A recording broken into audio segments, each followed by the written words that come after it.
Shalom Indonesia, salam Nusantara dari Sabang sampai Merauke, dari Miangas sampai Pulau Rote. Saya menyapa bapak-bapakku, ibu-ibuku, saudara-saudaraku, rekan-rekanku, handai tolan semuanya. Saya berdoa supaya Tuhan senantiasa memberikan kekuatan bagi kita semuanya, dan biarkan kekuatan Roh Kudus senantiasa menyertai kehidupan kita. Dengan langkah iman kita meraih segala sesuatu yang baik dari Tuhan. Puji nama Tuhan. Hari ini saya ingin membawakan masih tentang doa yang saya ambil dalam Mazmur 68. Demikian bunyi firman Allah. 66 ayat 18 sampai dengan 19. Seandainya ada niat jahat dalam hatiku, tentulah Tuhan tidak mau mendengar. Sesungguhnya Allah telah mendengar, Ia telah memperhatikan doa yang kuucapkan. Terpujilah Allah yang tidak menolak doaku dan yang tidak menjauhkan kasih setianya daripadaku. Puji nama Tuhan. Jadi bahwa Tuhan itu senantiasa ingin menyatakan segala kebaikannya kepada Tuhan, kepada kita yang berdoa kepadanya.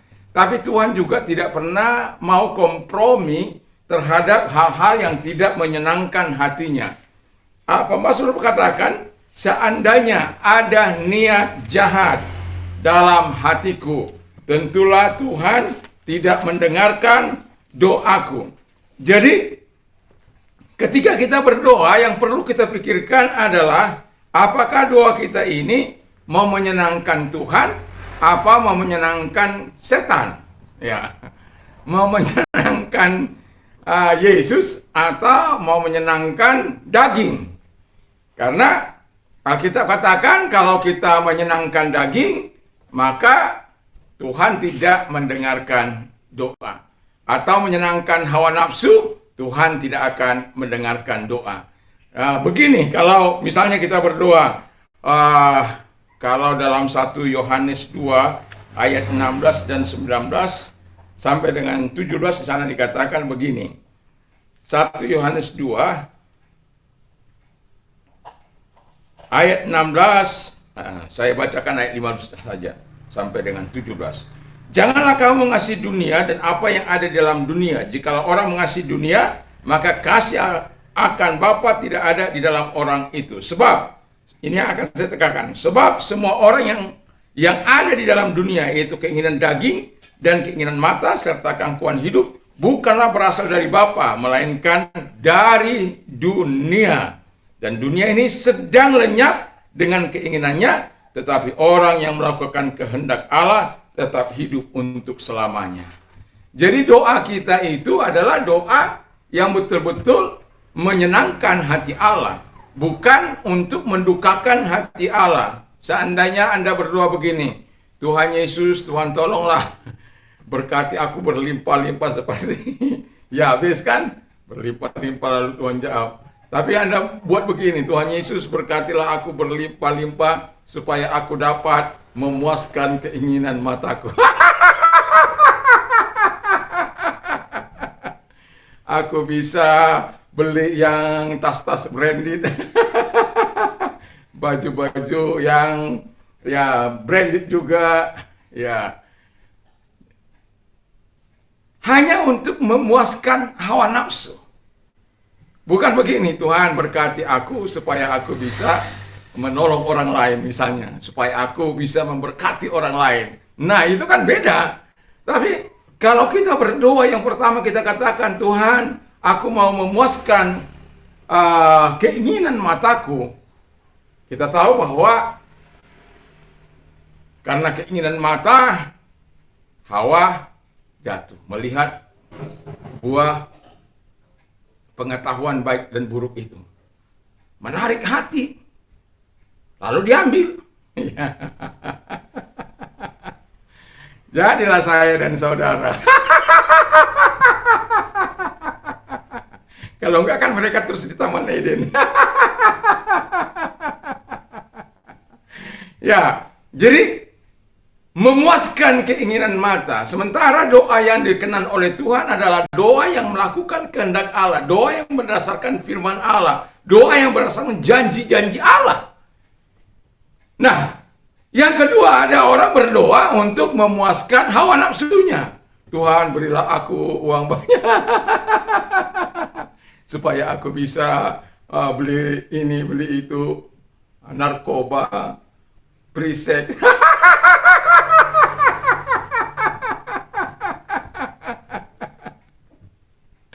Atau mencelakai temanku. Itu doa yang tidak akan didengarkan oleh Tuhan. Makanya pemasmur katakan, seandainya ada niat jahat dalam hatiku, tentulah Tuhan tidak mendengarkan doaku.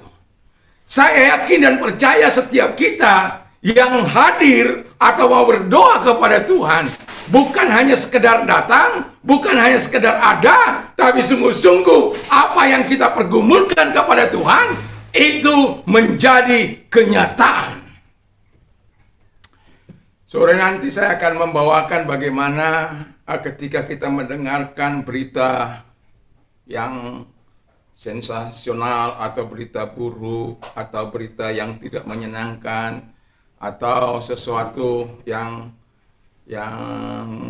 rusak misalnya, apakah kita peduli amat apakah kita seperti Nehemia yang mendengar tembok Yerusalem itu hancur lebur, lalu dia mengambil sikap untuk berdoa dan berpuasa, rindu rasanya dia ingin memperbaikinya, dan pada akhirnya dia dapat memperbaikinya. Itu sesuatu yang sangat menyenangkan. Ada pergumulan, ada sesuatu yang disampaikan kepada Allah. Nah, pemazmur juga demikian. Ada hal yang disampaikan, tetapi dia tahu persis bahwa seandainya ada niat jahat di dalam hatiku, tentulah ia tidak mendengarkan aku. Kemarin saya katakan bahwa sesungguhnya tangan Tuhan tidak kurang panjang untuk menyelamatkan engkau. Jadi tangan Tuhan tidak kurang panjang untuk menyelamatkan engkau. Telinganya tidak kurang tajam untuk mendengarkan engkau. Tetapi yang merupakan pemisah antara kamu dan Allahmu adalah kejahatanmu. Sehingga dia menyembunyikan diri daripada kamu, dan akibatnya dia tidak mendengarkan doamu adalah dosamu. Jadi ada niat jahat, ada sesuatu yang bertentangan dengan sifat Allah. Allah tidak akan mendengar. Dan saya berharap supaya kita terus antusias untuk berdoa, antusias untuk menyatakan segala kebaikan Tuhan di tengah-tengah kehidupan kita, antusias untuk berdoa, antusias di mana saja. Saat pagi kah? Ya, seperti saya katakan, kapan Anda terakhir menangis di hadapan Allah? Pagi ini saya bersyukur masih bisa menangis. Sehingga sepanjang hari nanti kita akan menjalani kehidupan itu dengan baik. Ya. Karena saya masih ingat pesan orang tua saya itu begini. Mekelau dihabuni tangisau dihabunian, mekelau dihapataran. Itu apa mama saya. Hampir sering kali saya mendengarkan itu. Ketika dia mengalami masa-masa yang berat, masa-masa yang menyulitkan.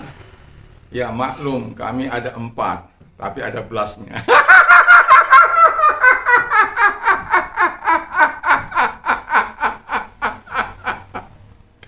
Jadi itu tanggung jawab yang sangat luar biasa untuk, ya haleluya. Makanya waktu saya remaja saya bilang begini, Tuhan nanti paling banyak anak saya itu 3 aja lah.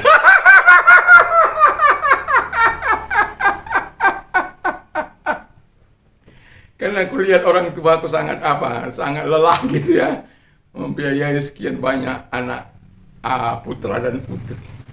Luar biasa. Artinya apa tadi itu? Mekelau di hapataran, tangis au di habunia. Jadi dia seringkali berdoa menangis di hadapan Allah, menyampaikan keluh kesahnya di hadapan Allah. Sekalipun bebannya berat, sekalipun situasinya tidak menyenangkan, tapi ketika dia ada di tempat-tempat yang seharusnya atau di tempat umum, sukacita dari Tuhan itu senantiasa mengalir tanpa terasa beban itu telah diangkat oleh Tuhan. Makanya Tuhan katakan, marilah kepada aku hai kamu yang letih lesu dan beban berat, dan aku akan memberikan kelegaan bagimu. Jadi jangan memuaskan keinginan mata, jangan memuaskan hawa nafsu. Dan Alkitab mengatakan, barang siapa ada di dalam Kristus Yesus, ia telah menyalibkan hawa nafsu daging dan keinginannya. Galatia 5 ayat 24. Sehingga keinginan kita adalah keinginan seperti yang dikatakan dalam 1 Yohanes 2 ayat 17 tadi, bahwa keinginan kita adalah keinginan untuk melakukan kehendak Bapa. Makanya seringkali saya katakan, kuduskan kehendakku supaya yang kulakukan adalah kehendak Tuhan. Kehendakku itu tertanam dalam arti tidak bertentangan lagi dengan kehendak Tuhan. Menyenangkan hati Tuhan. Dan puji nama Tuhan. Semuanya itu bisa kita lakukan kalau kita sungguh-sungguh hidup bersama dengan Allah. Kadangkala saya miris juga karena orang kadangkala bisa nonton itu di 3-6 jam ya. Dulu ya, saya suka itu film India. Bayangkan film India itu 2-3 jam.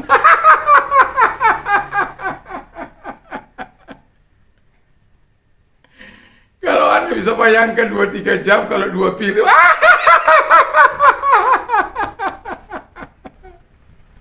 Perbuatan yang sia-sia. Tapi saya pernah melakukan itu gitu. Saking cintaku kepada film India. Karena bagi saya begini, sepertinya saya ada menanamkan sesuatu yang saya pikir itu menjadi sukacita saya gitu. Tetapi kemudian itu membawa saya kepada kelemahan rohani saya. Karena apa? Saya pikir begini, di tengah-tengah pertarungan, di tengah-tengah perkelahian mereka, sebelum mereka berkelahi atau masalah yang berat itu, mereka berjoget-joget dulu. Tapi pada akhirnya, memang kita harus begitu, bersenang-senang, tapi bukan karena nonton TV, tapi ada di bawah kaki Tuhan.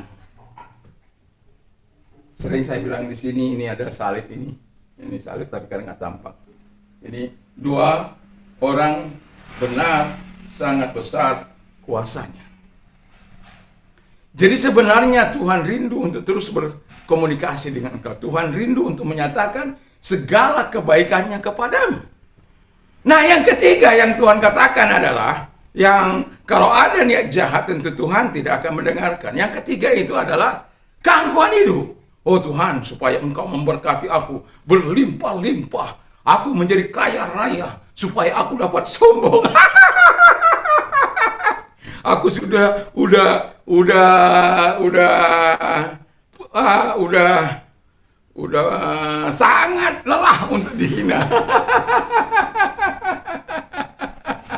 Ya habis katakan, Tuhan berkati aku berlimpah-limpah, luaskan teritoriku, luaskan daerahku, dan Tuhan memberkati. Tapi Yabes, dia melakukan apa yang baik, makanya dia dimuliakan lebih dari saudara-saudaranya. Ibunya memberikan dia pembuat susah, the maker of sorrow. Tapi dia menyikapinya dengan berdoa. Tapi dia berdoa bukan untuk memuaskan hawa nafsunya atau balas dendam. Tidak. Tapi justru dengan kebaikan Tuhan, dengan rahmat Tuhan yang dia peroleh, dia puji Tuhan. Saya punya mobil, kalau dipakai untuk pelayanan tidak ada masalah.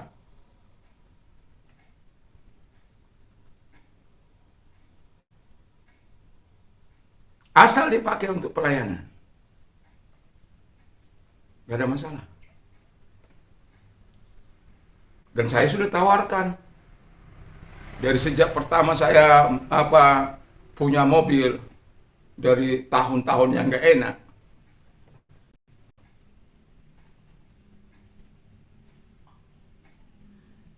Ya, diberkati kita untuk bisa menjadi berkat. Jangan kamu berdoa hanya untuk memuaskan keinginan mata, memuaskan hawa nafsumu, atau memuaskan keangkuhan hidup. Kata firman Allah itu berasal dari dunia. Bersahabat dengan dunia, bermusuhan dengan Allah.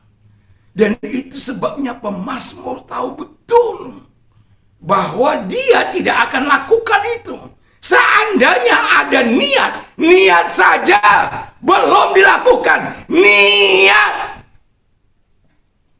saja, keinginan saja. Apalagi sampai itu menjadi lifestyle kita, bagian hidup kita, atau cara hidup kita, kebiasaan kita. Wah, repot dong.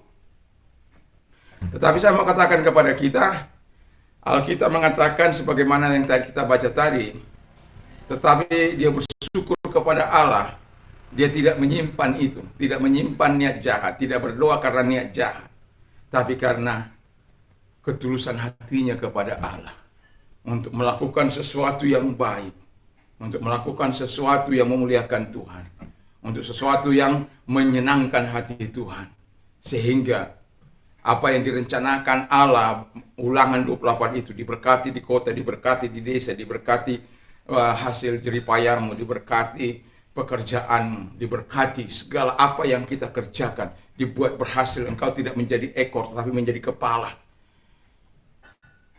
Engkau tidak menjadi peminjam-minjam, tetapi menjadi pemberi pinjaman.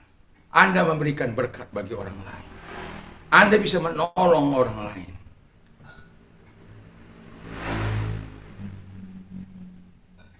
Haleluya. Apa yang kita doakan supaya kita terus bergairah? Mengapa orang begitu lesu, malas berdoa? Karena selama ini ketika dia berdoa, nggak ada apa-apa yang terjadi. Gitu lagi, gitu lagi. Nggak dijawab lagi, nggak dijawab lagi. Bosan.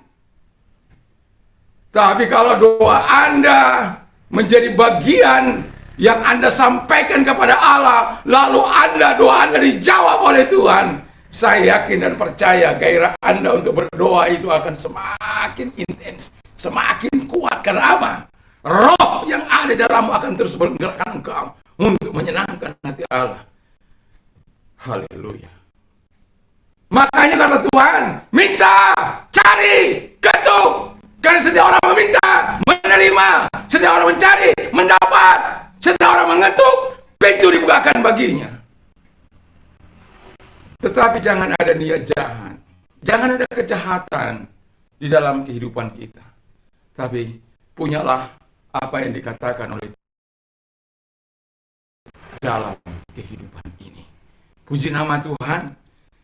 Saya berharap doa kita adalah doa yang melakukan kehendak Allah. Doa yang memuliakan Allah. Doa yang menyenangkan Allah. Supaya engkau bisa melihat perkara-perkara yang besar. Saya punya lagu, bagi Yesus tak ada yang tidak mungkin. Bagi Yesus tak ada yang tidak mungkin. Bagi Yesus tak ada yang tak mungkin.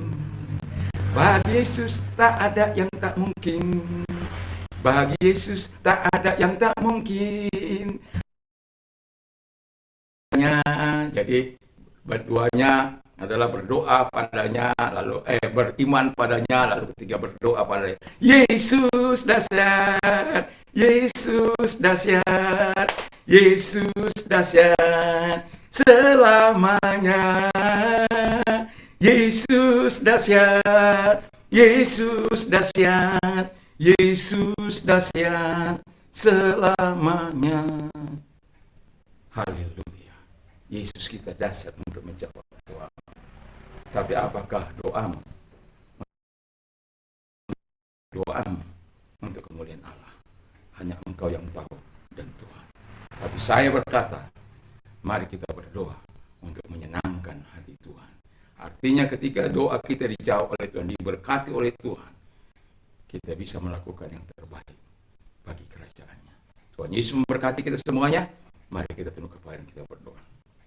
Terima kasih Bapa di surga. Mari nyatakan kepada kami seluruh kebaikan-kebaikan Tuhan. Kami tidak ingin berdoa dengan niat jahat, dengan maksud jahat untuk memuaskan mata kami, untuk memuaskan keangkuhan hidup kami. Tidak. Tapi kami mau memuaskan hati Tuhan, mau menyenangkan hati Tuhan, mau memuliakan hati Tuhan. Sehingga setiap kali kami datang kepada Tuhan, setidak-tidaknya hadirat Allah kami nikmati, kekuatan Tuhan kami nikmati, kemurahan Tuhan kami nikmati, belas kasihan Tuhan kami nikmati, kasih sayang Tuhan kami nikmati, kepedulian Tuhan kami nikmati. Haleluya. Sehingga kami adalah orang-orang yang terus untuk berdoa. Setiap pagi, siang, malam kami boleh menyampaikan seluruh doa kami kepada Tuhan. Karena kami tahu Tuhan yang menjawab doa kami, bukan manusia. Kalau manusia mungkin bisa menjawab 1, 2, 3 kali. Tapi kemudian dia akan bosan. Tetapi kalau Tuhan selamanya, ketika kami mau memohon kepada Tuhan dengan segala kerendahan hati, Bapa yang akan menjawab doa kami. Terima kasih, dia tidak pernah mengingatkan kau kemarin sudah berdoa kepadaku. Tidak. Tuhan senantiasa rindu mendengar suaramu, rindu mendengar apa yang kau inginkan. Bersuaralah dari ketulusan hatimu, dari kecintaanmu kepada Bapa di surga. Terima kasih Bapa di surga. Terima kasih. Kami bersyukur bagi orang-orang yang sakit, datanglah kepada mereka, sembuhkan mereka di dalam nama Yesus. Bagi orang-orang yang mengalami keletihan dalam jiwa mereka, dalam tolong mereka. Kau berikan kelegaan kepada mereka. Bagi mereka yang mengalami transformasi, datang kepada mereka dan tolong mereka. Sehingga perjumpaanmu dengan mereka akan membawa mereka kepada kehidupan baru dalam Tuhan. Dan orang-orang muda diberkati, yang ada anak-anak dari orang tua, semuanya diberkati oleh Tuhan. Kekuatan kesehatan menyertai roh, jiwa, dan tubuh kami. Dan bagi engkau yang mau percaya, mari ikuti doa saya. Dengarkan firman Allah, karena begitu besar kasih Allah akan dunia ini, sehingga ia mengorbankan anaknya yang tunggal. Supaya setiap orang percaya kepadanya tidak binasa, melainkan beroleh hidup yang kekal. Terima kasih Bapa di surga. Tuhan tolong mereka yang mau percaya ini. Mari ikuti doa saya. Tuhan Yesus, saya sadar saya orang berdosa, saya butuh Tuhan, saya butuh kekuatan Tuhan. Olehnya Tuhan Bapa di surga, Tuhan tolong kami sehingga kami melakukan apa yang baik dan benar di mata Tuhan. Saya mengaku segala dosa dan kejahatan yang pernah aku lakukan. Biarlah darah-Mu menyucikan aku. Karena Engkau yang berkata, setiap orang mengaku dosa dan kejahatannya, Tuhan akan menyucikan. Terima kasih Bapa, terima kasih Roh Kudus. Kami bersyukur, kami berterima kasih. Dalam nama Tuhan Yesus Kristus, kami juga berdoa buat orang-orang muda yang mau mencari pekerjaan. Tuhan tolong mereka semua. Mau bergerak dalam bidang rohani, Tuhan tolong mereka. Yang mau bergerak dalam bidang politik, Tuhan tolong mereka semua. Sehingga mereka tetap memiliki nilai-nilai Kristus dalam kehidupan mereka. Terima kasih. Tuhan membuka jalan bagi mereka semua. Gerejamu, Tuhan berkati, pemerintah kami diberkati. Dan Tuhan tolong semuanya. Sehingga damai sejahtera daripada Tuhan senantiasa menyertai setiap kehidupan kami. Kami bersyukur dalam nama Yesus. Haleluya. Amin. Salam bagi kita semuanya. Puji nama Tuhan.